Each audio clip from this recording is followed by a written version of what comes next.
Thank you for joining us. My name is Nate Lilge. I am with Tuleyome. I'm the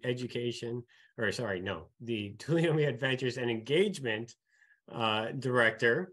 The education is on my mind because we just hired a new education associate for Tuleyome, which I'm really excited about. So anyways, thanks for joining us again. Tuleyome is a nonprofit based in Woodland, and we conserve, enhance, restore, and enjoy the federal or the public lands in and around the Berryessa Snow Mountain National Monument. The Berryessa Snow Mountain National Monument stretches from like Stebbins Cold Canyon area, over 100 miles to the north, up beyond Snow Mountain Wilderness to the Yuki Wilderness. And that's a lot of public lands there for us to enjoy with lots of snakes there. I'm looking at my notes to make sure that I hit everything. Tuleyome does lots of things. I lead lots of hikes. I lead lots of trail building activities there. Stargazing. We do lots of education for kids and adults. And this is one of those education pieces. The Nature and You lecture series is one of those education pieces. So we are lucky enough to have Michael Starkey join us for what is our last Nature and You lecture for 2022. We're going to take a pause in November and December because people are kind of busy during those months, but we will be back in January. We already have a couple speakers lined up for that, so watch our website for that announcement. We are hoping to be back in person like we did before COVID, but still we are now on Zoom for this one. So I'm going to give a brief introduction to Michael before turning it over to him. Michael Starkey is a conservation biologist, ecological consultant, and a public speaker working to educate and involve the public in wildlife conservation issues.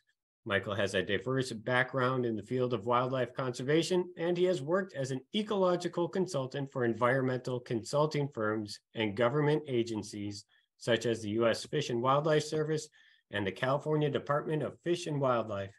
He has worked with a wide diversity of wildlife, including San Francisco gartersnakes, giant gartersnakes, California tiger salamanders, bats, ringtails, and Yucatan black howler monkeys. Michael has developed and implemented community-based conservation initiatives that focused on the protection of wildlife populations in Belize and Ghana. Michael is the founder of Save the Snakes and serves as executive director. He uses his knowledge of snake ecology and positive attitude to inspire and enthusiasm for snake conservation to engage the public with protecting these beautiful animals. Michael has given presentations around the world to inform the public about the threats facing wildlife and to help nurture a society that respects and appreciates nature and wildlife. Final thing before I turn it over to him is we're going to keep cameras and the microphones off so we can focus on Michael. And if you have any questions, feel free to hold on to them at the end after his presentation. Then you can take yourself off mute and ask them, or you can toss them into the chat throughout the presentation. So I am done with my speaking part. Michael, it's over to you now. Well, thank you so much, Nate. And thank all of you for being here today.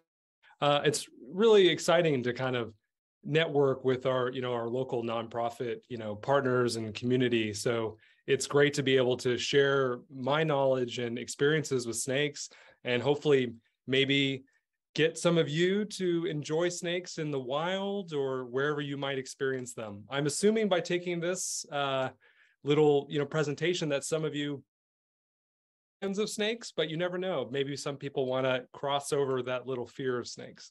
So we're going to dive right in because we have so much to talk to you about snakes this evening. So again, thank you for taking time out of your day to learn about snakes. But let's dive in. Let me share my screen here and we will get going. So, all right.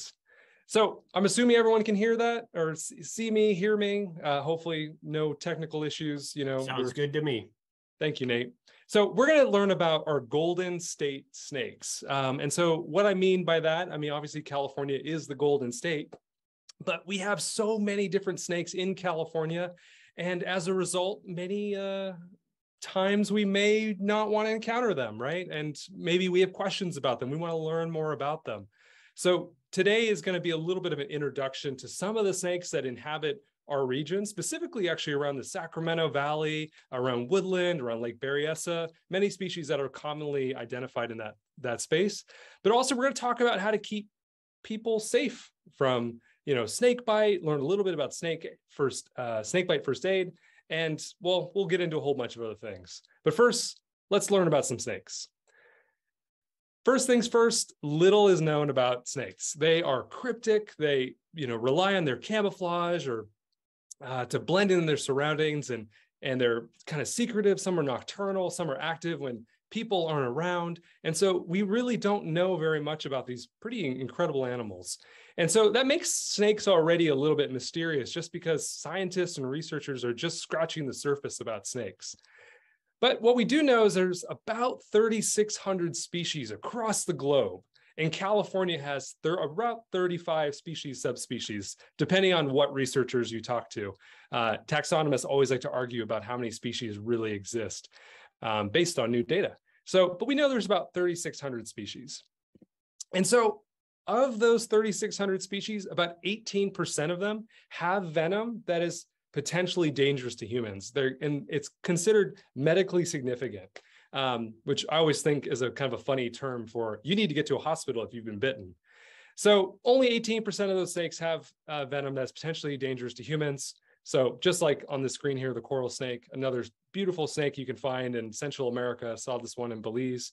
But yeah, potentially dangerous snake venom.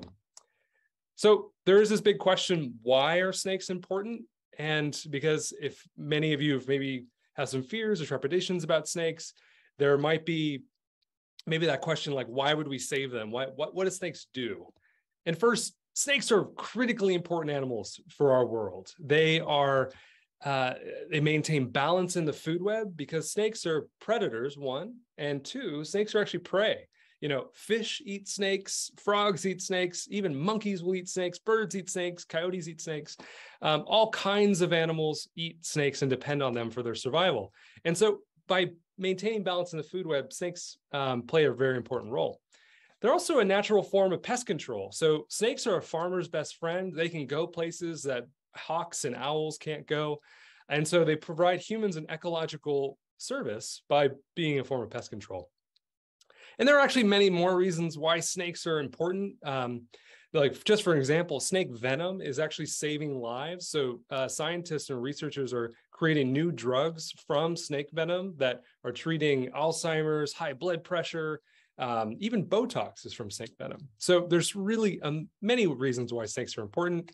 And for that, they deserve our respect. And so the goal tonight is to provide you some extra information that hopefully maybe changes your mind about snakes, give you more information that allows you to be comfortable in the presence of snakes or know what to do when you see a snake. But I'm not asking you to like them because a lot of people don't like snakes, but we can agree they at least deserve respect. Because snakes are really feared and misunderstood. And we see this become sort of exacerbated in great ways. For example, this is from a rattlesnake roundup in Texas, where they gather thousands of snakes over a period of a few weeks and sometimes even a few months, and then they slaughter them in mass. And it's designed as a keeping our community safe event, but in reality, it's just to skin and, for the festival and to generate money. But this is an example of there's no other animal that you could do this with, right? Because it would be illegal, but this is very legal in Texas. And so it's kind of shows you that such fear and misunderstanding of an animal can allow pretty horrific things to occur. But snakes are actually worshipped and celebrated around the world. There are different communities that do revere snakes. Think about even the Greek Aesculapius symbol, which is the cross with the serpent on it.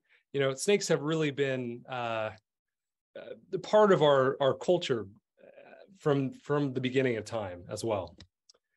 But this fear of snakes is kind of still continued to be deeply ingrained. So while there is some maybe respect in some communities, or perhaps a growing understanding of snakes, we see snakes being this idea of like the terrifying animal reinforced in Hollywood movies. Think of like John Wayne movies or True Grit, any Western that has like a big Western diamondback rattlesnake like this individual here, shows some pretty, like this animal's out to get you, don't tread on me. But the reality is that this is a snake that's terrified for its life.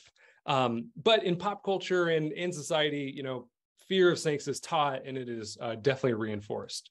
So to save snakes, you actually have to kind of break down some barriers and change perceptions.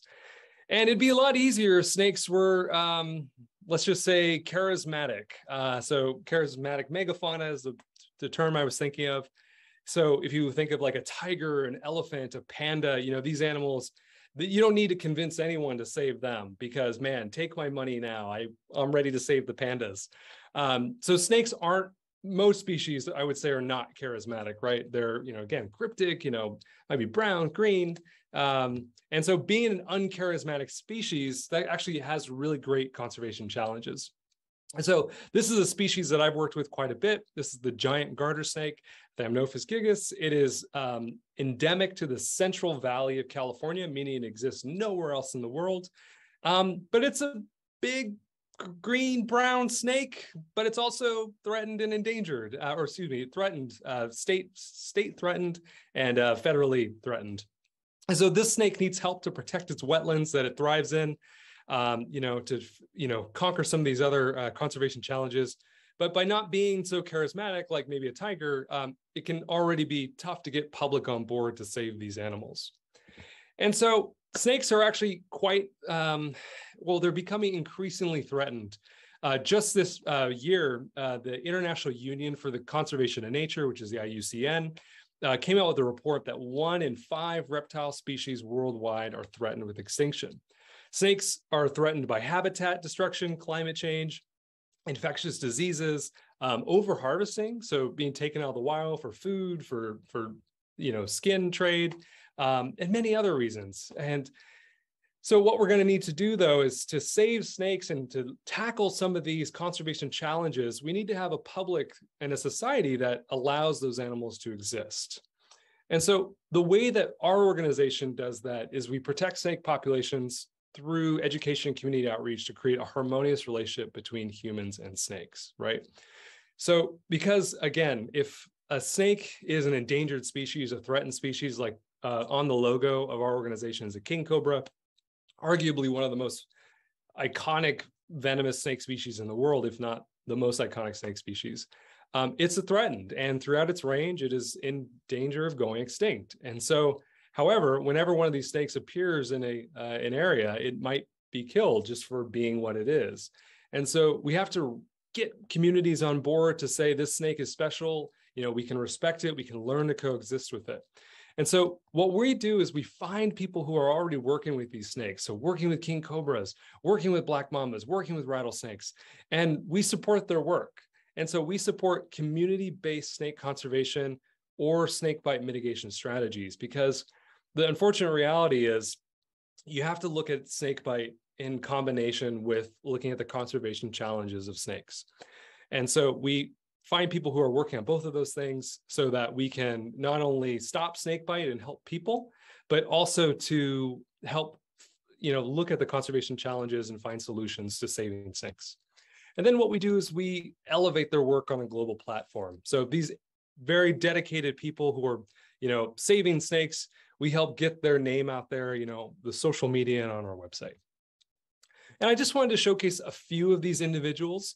So we started this work in 2017, and we were basically just putting the call out there. We had a little bit of money, and we started this grant program, the Save the Snake Support Grant, just trying to help little projects get started so that they can go out, conduct research, do their education programs, whatever they could to help save snakes or reduce snake bite.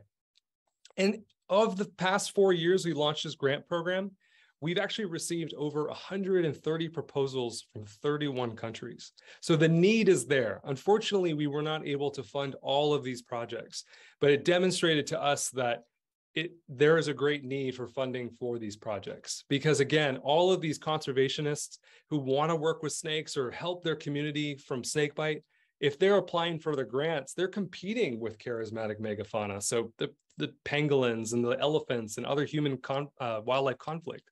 And so our organization is able to help those programs get off the ground. And so since 2017, we've been able to fund 28 projects in 17 countries. And really we're looking to grow that support as much as we can, right?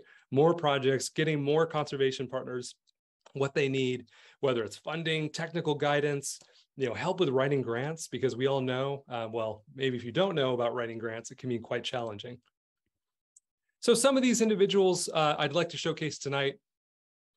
Jane Oliveira, who is working in Brazil, she's saving endangered pit vipers. So there's this one type of pit viper called Bothrops sazami. That's a scientific name. It lives on one tiny island off the coast of Brazil. And her and her team are gathering data about the snake and trying to work to, get some protections in place for the Brazilian government and also get it listed by the IUCN, because it is endangered because it exists nowhere else in the world, but it's still not listed under the IUCN, so giving it that status.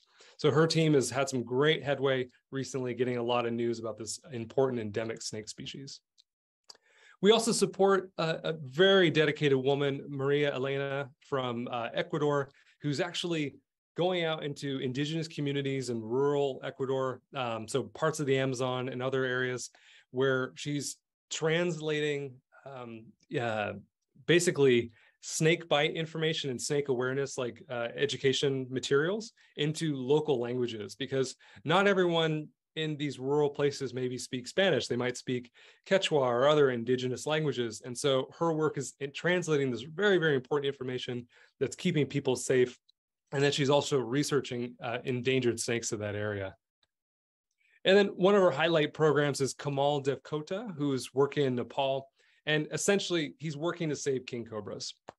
So he's established a series of snake bite centers in Western Nepal.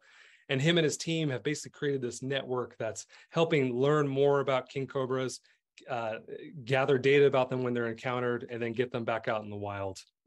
And then we have a couple other projects in Zambia and in South Africa, which are just snakebite focused. These are working in areas where they're rural populations, where people have a very close connection with wildlife.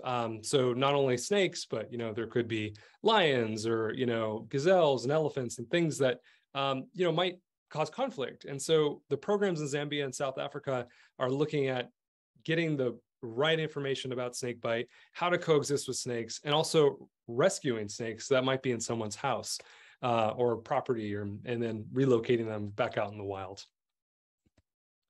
And so that kind of brings us back to today. So right now, where I'm talking to you, I'm in the Snake Conservation Center. So you can notice there's snakes behind me. This is our facility in Sacramento. And so we're so fortunate to this year have grown enough that we could actually have a little space to call our own, so which we can conduct our education programs. And part of that is not only housing a collection of snakes for school programs and community events, but we also do venomous snake training. So we actually teach professionals who are maybe encounter snakes in the wild, whether they want to or not.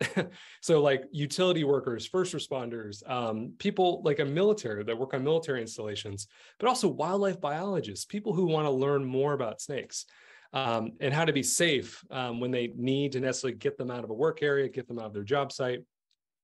And then we also have very passionate landowners who care about the snakes on their property or want to be more prepared if they do have a snake on their property. So not everyone loves snakes who takes our courses, but they learn about them so that they're not calling pest control all the time.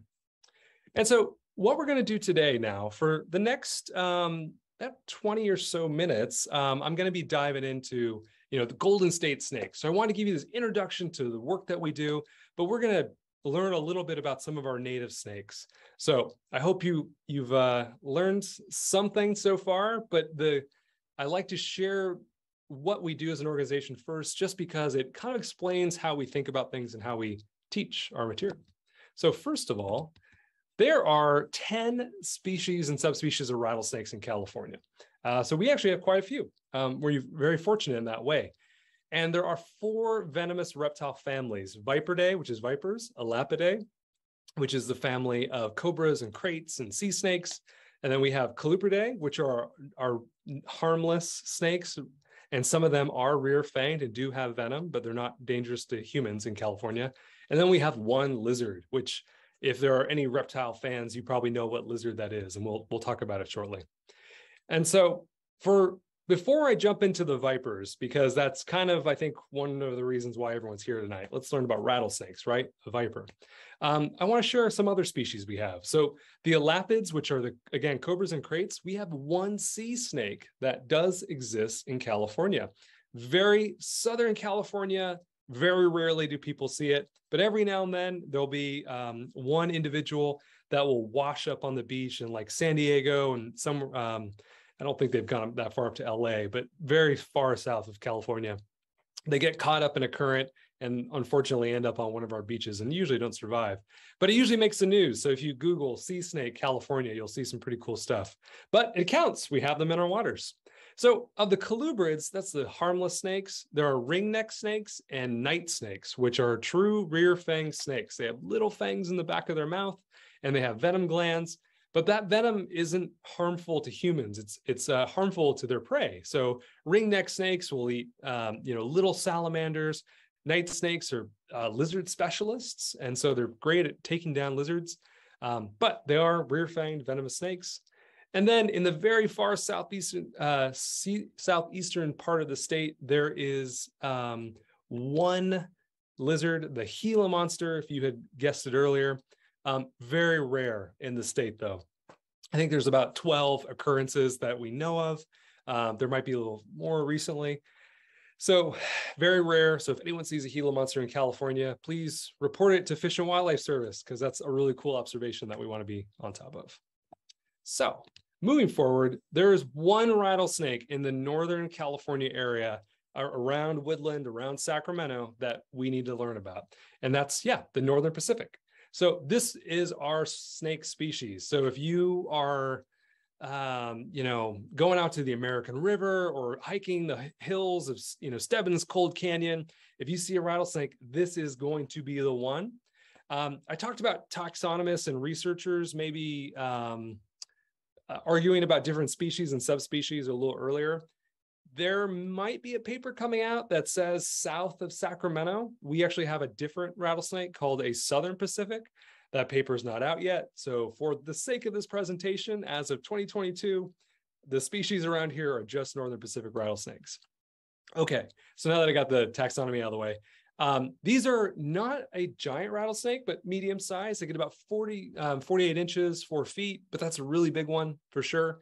And their color is incredibly variable. So they can be browns, red, brown, yellow, tan, but they have blotches. So that typical, almost diamond-like pattern down their back. I mean, pretty easy to identify rattlesnake. And their habitat is really varied. So from rocky hillside slopes, stream courses, grasslands, woodlands, mountains, they can be up to 11,000 feet in elevation. And so when they're born, they eat mostly lizards, and then they transition into birds and rodents. And as you could have guessed, they are quite heavy-bodied. And so again, there is some debate about where Northern Pacific start and Southern Pacific rattlesnakes end. But this is a very wide dispersed rattlesnake. They go up into Western Canada, they're in Oregon and Washington. There's another subspecies in the area of Eastern California called the Great Basin rattlesnake. And I think one thing that's really important about this snake is that it is incredibly common. This is not an endangered snake at all. They can sometimes be the most common snake that you actually see in an area. For sure, I've done a lot of hiking where I only found rattlesnakes. So don't be surprised if you find them out in areas where you're working or enjoying. So I want to just quickly breeze through some of the common non-venomous snakes. And so I encourage everyone, so if you're watching this now or you watch this later in a recording, look up some of these snakes. They're really amazing. And we actually have quite a diversity of snakes in California. So one that's really common is the Pacific gopher snake. So if you know snakes, you've probably seen this one out and about. I've actually found one at Stebbins Cold Canyon, a very beautiful one. And they can be up to 7 feet, so they can be quite large. But very common throughout California. They can be in deserts to mountains, even in coastal areas. Mostly eat rodents and, as their name, gophers, and lots of birds as well. Additionally, we have king snakes in California. So around the Sacramento Valley, we've got California king snakes, which they can be about 4 feet. I mean, sometimes getting over that, but usually that's as big as they get. They are pretty common throughout the west of the United States. And they have that beautiful coloration of this, black and white, or sometimes yellow and brown. And they can even have some aberrancies and other different colorations. They are a constrictor, but they get their name because they eat other snakes. And so while they'll eat lizards, they'll eat rodents and birds, they definitely will happily eat a rattlesnake with no issues. They'll eat gopher snakes. They are absolutely great at keeping down those snake populations. Additionally, we have ringneck snakes, which are a beautiful snake. You usually find up in the foothills or the coastal areas. They get that orange ring around their neck as they got their name, but they also have a bright orangish red underneath their belly on their ventral scales. They are rear-fanged, but they're not. They're mildly venomous. They're not medically significant at all, so humans can pick them up with no issues, no problem. Really cool snakes, mostly underground though. Usually you can find them under a rotting log looking for salamanders. Pretty small too, only up to like 24 inches, and that would be very, very big for one. And some other quick moving snakes we have yellow-belly racers, which get their name from their bright yellow belly, but they can almost be turquoise green to brown to gray. Another medium-sized snake that's active during the day, and they typically live in like grasslands, and they are quick, fast-moving snakes. Probably you would find these pretty common in like around woodland, especially in the grasslands. I see them a lot in like when you're they're building home developments, and there's grasslands out there and like vernal pools, and you find these snakes quite a bit. And then as you get kind of up in the foothills, there's another racer called the striped racer or the Chaparral whipsnake. This can be a pretty big snake, up to 5 feet, but they definitely are quick snakes, like their name. They're pretty much all throughout California. They're a very active forager. They like to eat lizards, but they'll eat other snakes as well. So there's been some records of them eating rattlesnakes as well. So another cool snake to have around if you're up in the foothills. And then talked briefly about the Nightsnake, another rear-fanged but not medically significant venomous snake in California. Primarily eat lizards, but pretty cool snake, often misidentified as a rattlesnake because of their blotches. But they have these kind of this ring around their neck, so that is one way to differentiate between them. Also, I just want to point out, you may notice that it has like a cat-like pupil, which is sometimes used as a diagnostic, like, oh, it's venomous. It has like a slit in its eye. That's not always the case though, because if there wasn't like a bright light shining on this snake when the photograph was taken, it would have more of a round pupil. So it's the same for rattlesnakes. Like some of the rattlesnakes in our facility, if I went and peeked on them right now, I mean, they'd have nice round pupils because it'd be not as much light. So don't always use it as a diagnostic. And we'll talk more about identification soon. And if anyone's up in the foothills, you may, or actually down to Sacramento now, I've actually seen these Sharptail snakes. These are a gardener's best friend. They are a pretty small, 18-inch long, if that, snake that loves to eat invertebrates like slugs. They, hang around flower pots and in flower beds. Really, really cool little snake. Most of the time they're underground, but during the early spring, you can sometimes find them when we get some cooler conditions, but it's starting to warm up and they're out there looking for salamanders. Very cool snake. Slugs, not salamanders. Very neat snake.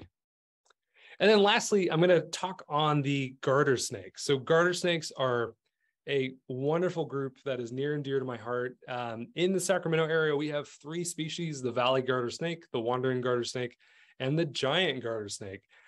The giant garter snake, again, it's the largest of all garter snakes in the world. It only lives in the Central Valley, mostly associated with the wetlands. So like if you think about driving over the Yellow Causeway, all that is great habitat there for giant garter snakes. As you kind of get into other parts of the Sacramento area, you'll find some species that don't depend on the water so much, because giant garter snakes are very dependent on aquatic environments, so marshes and not streams, but agricultural fields and things like that, like rice. Rice is great for giant garter snakes. But we have the valley garter snakes, which are a little bit more indiscriminate with their habitat, but they might kind of be in the same area. But one way you can tell the difference is the valleys have that bright red coloration. So if you see a garter snake, it may not be the threatened giant garter snake, but take a picture, do a little bit of research. But if you're in an area where there could be giant garter snakes, be careful, because they're a protected species and we want to let them be. Okay, so now, as I've kind of really quickly breezed through some species, we got to bust some snake myths tonight. And there are many. But the first one I want to get into is snakes are aggressive and they will chase you. So I'm hoping that all of you are saying snakes aren't aggressive. You're screaming into the microphone, but you're muted. Thank you for all being muted. You're being great with that. But snakes are not aggressive at all. That's right. So snakes are defensive animals. So snakes try not to be seen. They blend in the surroundings, but they will protect themselves if they have to. And they have no reason to actually chase humans. Most snakes don't prey on people. If you did read an article over the last few days, there was a big python that ate somebody in Indonesia. Only type of snake that would do that. Our rattlesnakes can't eat us. Our garter snakes can't eat us. So no reason to chase us here in California. So if you give snakes space, they typically just move on and just go about their business. They don't want any harm. We are a predator to them, so they will do everything in their power to hide, to warn us, like, right, a rattlesnake will rattle its tail. And if you give them space, they will move on really quickly. And so one thing to do, if you see a snake like on the trail, back up 30 feet and wait 30 seconds. And so usually that allows enough time that the snakes become not so threatened and then they move off on their own. And how about this myth? Baby snakes can't control their venom and are even more dangerous than adults. So this is a complicated myth, but mostly it's not true. So first, the venom gland of a baby rattlesnake. So a baby's rattlesnake is, its head is probably like the size of my thumb, very tiny. And if I could show you one of our rattlesnakes we have at our facility, it has a head the size of the palm of my hand. It's a big Western Diamondback rattlesnake. The venom glands are vastly different in size, and more venom is a more serious bite. So that's something to note. And then also, all venomous snake bites are a medical emergency. So whether it's a small rattlesnake that bit you or an adult rattlesnake, it doesn't matter. A tiny little bit of venom can be enough that can send someone to the emergency room. So where this myth gets complicated is that they actually have, rattlesnakes have been studied there as young baby rattlesnakes and juvenile rattlesnakes. Like, when do they start being able to control their venom? And there is some evidence that young rattlesnakes are still learning how to use the muscles, because the venom gland is actually, it's a gland, but then it has muscles that press the venom. So when they inject, they have these muscles. And it's just like us when we're growing up and learning how to use our muscles. We're not always quite skilled, as you could say. And so rattlesnakes learn how to use their venom. They know when to inject venom, when not to. And so for that, it is a little bit complicated. But just because they can't control venom, or maybe are learning to control venom, it does not mean they're more dangerous, because any snake bite is very, very dangerous. And so there's a lot of other myths out there. For example, you can tell a rattlesnake's age by the number of segments on its rattle. Not true at all. Every time a rattlesnake sheds its skin, it gets a new rattle. And so if you find a rattlesnake in the wild that has 9 rattles, it just means that it's shed that many times. And plus, if a rattlesnake, it might actually break its tail. And so it can, we will never know how old they are. And so nested rattlesnakes. So rattlesnakes don't really nest together in the tall tales and kind of fanciful stories that you might hear, where there would be, congregations of, like an Indiana Jones pit. Some rattlesnakes do den together. So for the winter time when they're brumating or hibernating, but then also when they're actually having their pups. So they're having their baby snakes. Sometimes in some species, females will come together at a known site, and then they will actually lay their young together. So they have live birth. But it's not quite like a nest of rattlesnakes. So they don't lay their eggs because they don't lay eggs. They have live birth. So again, kind of a complicated, weird myth that is just tall tales. Really important, rattlesnakes will always strike or always rattle before they strike. Absolutely not true at all. Rattlesnakes can strike when they're not rattling. They can strike when they are stretched out. They can, so don't fall for that one for sure. And then when keeping snakes away, use mothballs, snake away, human or animal hair to repel them. No, not at all. The only way to keep snakes out of an area is to get a snake fence. So a proper snake fence that snakes can't penetrate the barrier and go into an area. There is no product out on the market or that exists that we know of that will repel snakes in that way. And then a kind of fun one, a bowl of milk will attract snakes. So there's some snakes in the southeast and the eastern United States, actually the Midwest too. Milk snakes get their name because they're found in barns. But again, they're not out there drinking milk. They're not attracted to milk. They're looking for warm-blooded rodents. And so milk will not attract snakes at all. And there's a lot more out there. And so I'm hoping that maybe you can share, you can email me some of your snake myths if you hear them. So we have to talk about snake bite as well. So this is really, really important. Snake bite is a serious issue around the world. But first, who gets bitten by snakes? We like to joke, this guy. So you would think people messing with a snake, right? So this individual killed this eastern diamondback rattlesnake. It looks like he's been drinking. You would think that's the person that gets bitten by a snake. But that's actually not really true either. So scientists and researchers have studied this.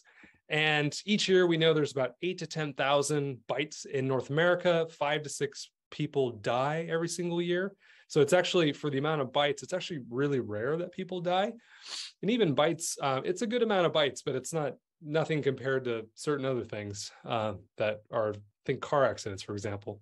However, of the interesting snakebite victims is that about 70% are men.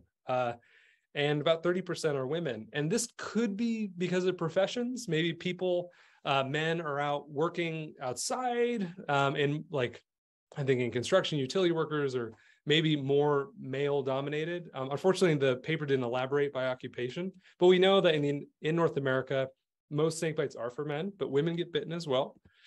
And 19% of all bites are the result of an intentional interaction. That means someone was out messing with the snake, that guy.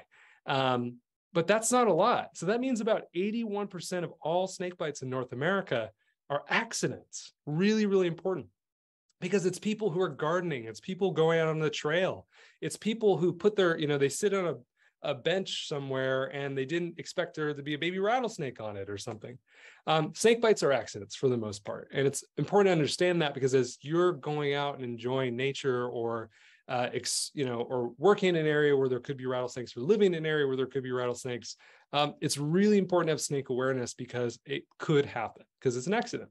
So, and then if there was another paper about alcohol and drug use, there's kind of this myth about, snake bite victims are usually drunk or, messing around with snakes and drinking.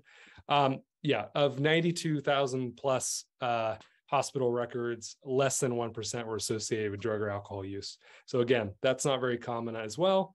Bottom line, most snake bites are accidents. And so around the world, this is a little bit of a different story. And so quickly, I want to share with you that snakebite is a much different situation than it is here in the United States. And each year, about 2.7 million people around the world will suffer a serious snakebite envenomation. Over 125,000 people die, and over 400,000 people are permanently disabled.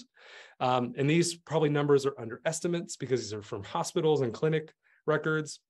And you can think some parts of the world where people may not actually make it to a hospital if they've suffered a snake bite. And it's the rural poor. So people living in really, poverty, less than $10 a day. That's that term, global majority, who are impacted by snake bite. And the World Health Organization actually declared snakebite a neglected tropical disease in 2017 in response to this snakebite crisis.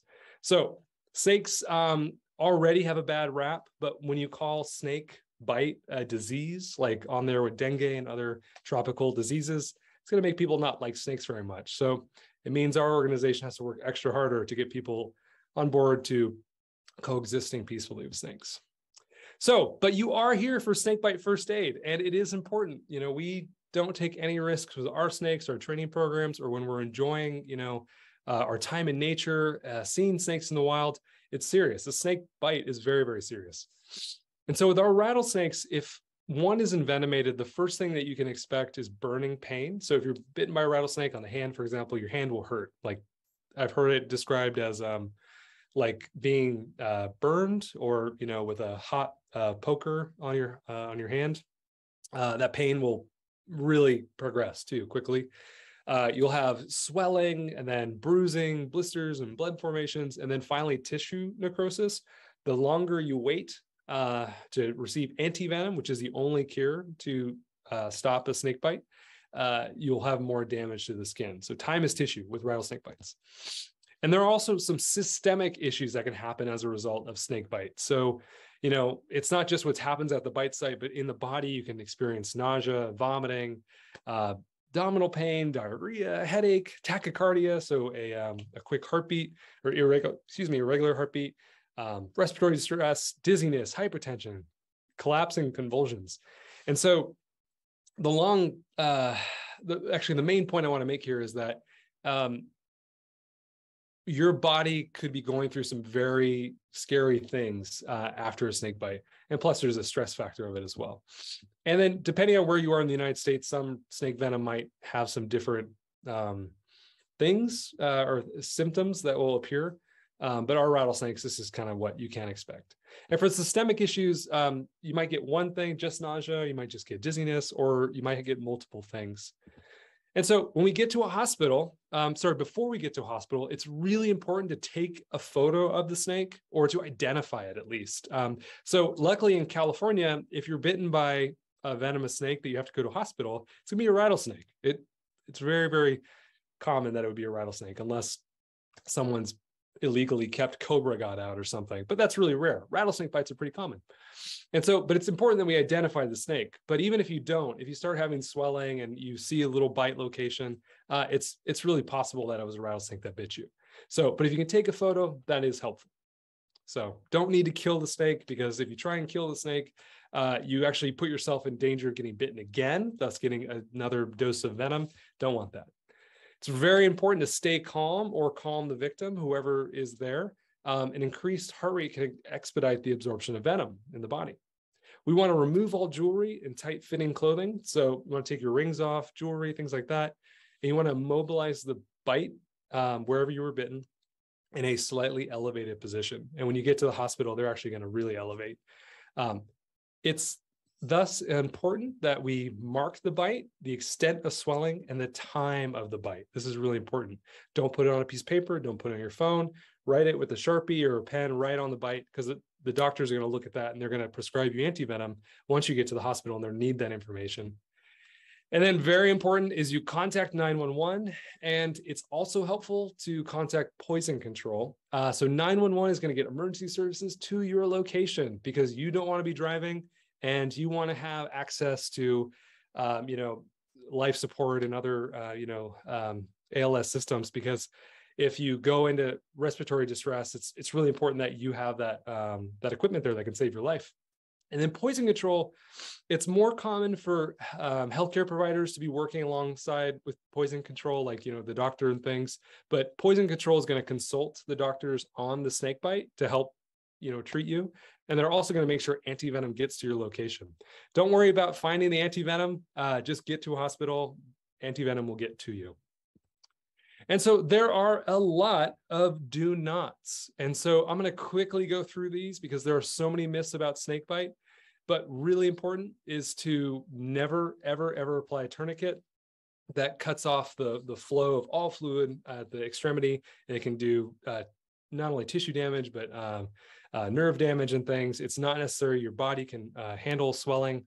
You don't want to provide food or drink, so we can keep our airways nice and open. You don't want to do incisions, because whether it's in incisions or going through these a little quickly, but cutting or sucking out the venom will not work. There's no way that you'll get that venom out by cutting and like bleeding or sucking the bite wound, right? We also don't want to apply ice, because it actually constricts the blood vessels, and by constricting the blood vessels, it can actually isolate the venom to the area. The same with the tourniquet. If you have a tourniquet, it's going to not allow the flow of fluid in your body, which will keep venom there, which will lead to more necrosis. And so, yeah, suction devices, talked about that quickly. Not very nice. They actually do a little bit more damage with pit viper bites. We don't want to provide any pain medication, although a bite will be very painful. Wait for emergency services, because they'll give you the good stuff. And you also don't want to have something that's going to counteract with what they prescribe to you. And then lastly, we don't want to do a fasciotomy. So a fasciotomy used to be a really common way to treat a snake bite, where because when you're bitten, your arm swells, or wherever you're bitten will swell. And emergency room doctors want to relieve that swelling. But if you prescribe antivenom, eventually that swelling will go down, and very, very rarely is a fasciotomy ever used. And so when they cut you open like that, like in the picture, sorry for the gross picture on a late Thursday night, it can open up for a longer healing time, opens you up to infection. And for most snake bites, it's completely unnecessary. And so we're getting really close to the wire. But there's a few things that I want to tell you to keep you and your family snake safe. So I apologize. I'm going to go through this pretty quickly, but I want to make sure that I answer all of your snake questions. So really important. How do you keep snakes away? Like basically snakes, just like us, have needs. They either want food, shelter, water, and they're usually attracted to places where we are because of those reasons. And so if you eliminate the bird feeder, or eliminate the rat problem, tighten up the spigot so there's no water, patch up all the areas of the house, usually that keeps snakes away. And then being really vigilant can help as well. So you see where little areas are that snakes can be, but remove the areas, remove the reasons why a snake wants to be there. So for food, shelter, or water is a big one as well. And so just here's a nice little list, a nice little list of things that people can do, but like simply keep grass cut, don't leave, debris piles around, anything that would attract snakes or the food of snakes, so rodents like birdseed and things like that.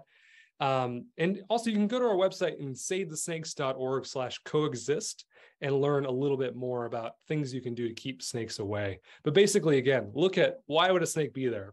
Is it coming for water? Is it coming for food? Or is it coming for shelter? And then usually that allows snakes to kind of move on to find those things other places. And so let's say you found a snake, and this is really important, and I wanted to make sure that I leave you with this information. You found one. It's on a trail. It's in your backyard. It's in your bathtub. There's a snake, and you have to deal with it. So what are we going to do?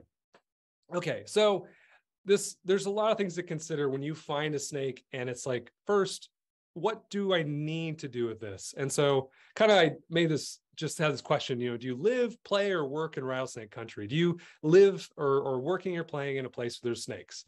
One, it is your duty to empower yourself to peacefully coexist with snakes. So you need to be prepared to deal with a snake because they're there.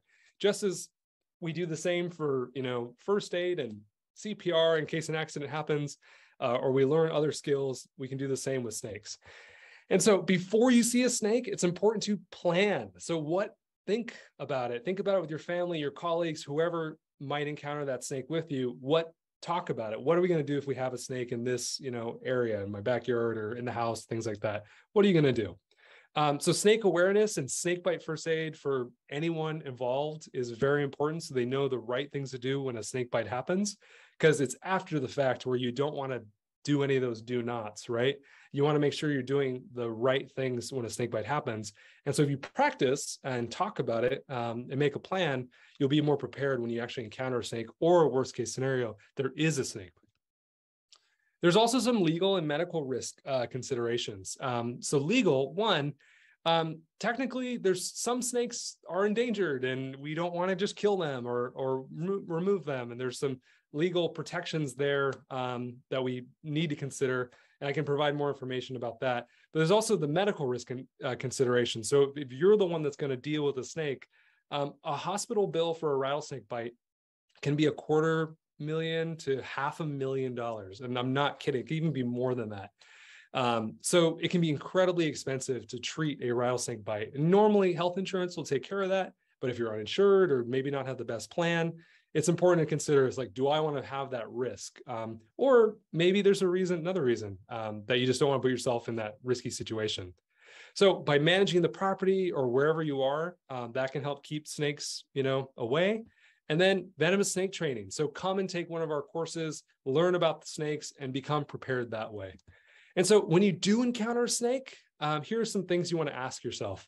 Do I need to relocate it myself or will it really relocate itself? Like, will it move off on its own volition? So for example, if you find a snake in the backyard, you live in beautiful rattlesnake habitat, maybe you don't actually need to touch it. Maybe you can just let it go and continue moving through the backyard.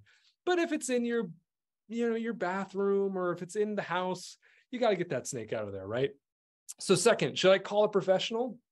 So like a pest control service, a snake rescue company, or should I relocate it myself? Very important to ask yourself that. And if you're going to do it yourself, be safe and be sane because you don't want to do something that's going to put yourself in harm's way. And please don't put it online on social media.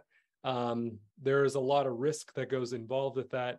And it's serious business working with snakes, and the social media makes it seem a little less serious. And so it's really important to be safe and sane. And so there's a lot of tools you can use from whether you have professional snake handling equipment, so like the hooks and things like that, but you can also use shovels, rake, and put them in a bucket or a trash can just to quickly relocate them.